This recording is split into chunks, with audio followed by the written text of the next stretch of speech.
یوسف علیہ السلام کی جھلک کو دیکھ کر اور تم نے انگلیاں کاٹ لی تھی نا، انگلیاں کاٹ گئی تھی، کٹنے کا درد انہیں محسوس نہیں ہوا۔ بہت لمبی گفتگو ہے، تو اس لیے انبیاء انبیاء ہیں، اولیاء اولیاء ہیں، اللہ اللہ ہے۔ اللہ تبارک و تعالی سمجھنے کی صرف توفیق عطا ہوئے، شکل اور صورت کی اوپر نہ جائیں۔ تم بھی ہماری طرح کے بشر ہو، تم بھی ہماری طرح ہے، تمہاری بھی دو آنکھیں ہماری بھی دو آنکھیں۔ وہ آنکھیں ساتوں آسمانوں سے اوپر دیکھتی تھیں، تم دیوار کے پیچھے نہیں دیکھ سکتے۔ وہ ماں کے پیٹ میں رہتے ہوئے بھی تصریف الاقلام، فرشتوں کے کلموں کے لکھنے کی جو آواز پیدا ہوتی تھی وہ بھی اپنے ماں کی پیٹ میں سن لیتے تھے، تم نہیں سن سکتے۔ کون کون سی مثال پیش کی جائے، یہ ہمارا موضوع نہیں ہے، لیکن جب چل پڑتے ہیں نا کسی لہ پہ تو پھر اصل مقصد رہ جاتا ہے۔ جو کہ سورہ شورا پڑھے تو اس کے تمام گناہ معاف کر دیے جاتے ہیں۔ یہ کتنی بڑی عظمت ہے، کتنی بڑی سعادت ہے۔ کوئی دنیا کی کتاب لاؤ نا، جس کو 1 دفعہ 2 دفعہ 3 دفعہ 1000 مرتبہ پڑھنے کے بعد کہہ دیا جائے کہ پڑھنے والے کے گناہ معاف ہو گئے۔ اس لیے خوف سے نجات، کوئی شخص خوف کی وجہ سے پریشان ہو تو سورہ شورا کو باوضو 7 مرتبہ پڑھ کر دعا کرے، دل خوف اور ڈر سے آزاد ہو جائے گا اور تمام پریشانیاں ختم ہو جائیں گی۔ وہ پڑھنا تو بڑی دور کی بات ہے، صرف وضو کر لو۔ وضو کے یہ کمالات ہیں کہ باوضو آدمی کے اوپر کوئی بھی چیز اثر نہیں کرتی، کوئی جادو جنات اس کے اوپر اثر نہیں کرتا۔ باوضو رہنے والے انسان کے لیے رزق ایسے نازل ہوتا ہے جس طرح اونچائی سے پانی نیچائی کی طرف آتا ہے۔ باوضو شخص جب بستر پہ جاتا ہے، سو جاتا ہے، تو اللہ تبارک و تعالیٰ اس کی کروٹ پلٹنے کے لیے بھی فرشتوں کو مقرر کر دیتا ہے۔ وضو کرنے والے کے اعضاء قیامت کے دن چمکیں گے جہاں جہاں بھی وضو کا پانی لگے گا۔ اور پھر جب وضو کر کے، ہماری حالت یہ ہے کہ ایک وضو سے 5 نمازیں پڑھ لیں، ایک وضو سے 2-3 نمازیں پڑھ لیں۔ محبت کا یہ انداز ہم نے اپنا لیا ہے، شدت کی وجہ سے، پخانہ اور پیشاب کی وجہ سے روکے رکھیں گے، نماز پڑھ کے ہی ایک ہی وضو سے اٹھیں گے۔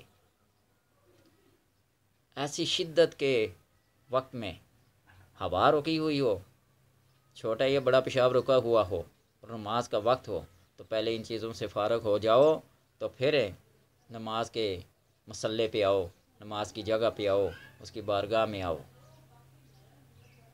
عقیدت اور محبت کا تقاضا یہ ہے کہ جس بارگاہ میں تم کھڑے ہوئے ہو وہ کائنات کی سب سے عظیم ہستی ہے، اور اگر تمہیں پتہ چل جائے کہ میرا جھکنا، میرا رکوع اور میرا سجدہ کس کے آگے رکھا ہوا ہے، تو قیامت تک کے لیے تم سر نہ اٹھا سکو اس کی عظمت اور اس کی بزرگی کو دیکھتے ہوئے، اس کے کرم اور اس کی مہربانی کو دیکھتے ہوئے۔ تو لہٰذا جو کہ سورہ شورا کو پڑھے، اس کے تمام غم، تمام دکھ، تمام مصیبتیں، تمام تکلیفیں، تمام پریشانیاں، تمام حاسدین اور فاسدین اپنے منہ کی کھائیں گے، اور اس کے پڑھنے والے کے سارے گناہ معاف ہوں گے۔ اس کے گھر میں کبھی چور داخل نہیں ہوگا، اس کا سامان کبھی ضائع نہیں ہوگا، کبھی غرق نہیں ہوگا، کبھی کوئی آفت تو آندھی طوفان اس کے گھر میں داخل نہیں ہوگا۔ یہ کتنا بڑا کمال ہے۔ قرآن کو صرف الماریوں میں سجا کے رکھنے کا نام نہیں ہے۔ یہ کتنی بڑی کتابیں، یہ ساری قرآن کی تفسیر لگی ہیں، لیکن ان کو صرف سجا کے رکھنے کا کام نہیں ہے۔ ان کو کھول کے دیکھو، ان کو پڑھو، اس کے اندر لکھا ہوا کیا ہے، اس لکھے ہوئے کو دیکھو، تدبر کرو، سوچ اور فکر سے کام لو۔ اللہ تبارک و تعالی عمل کی توفیق دے، پڑھنے کی توفیق دے، اور لوگوں تک اس بات کو پہنچانے کی توفیق دے۔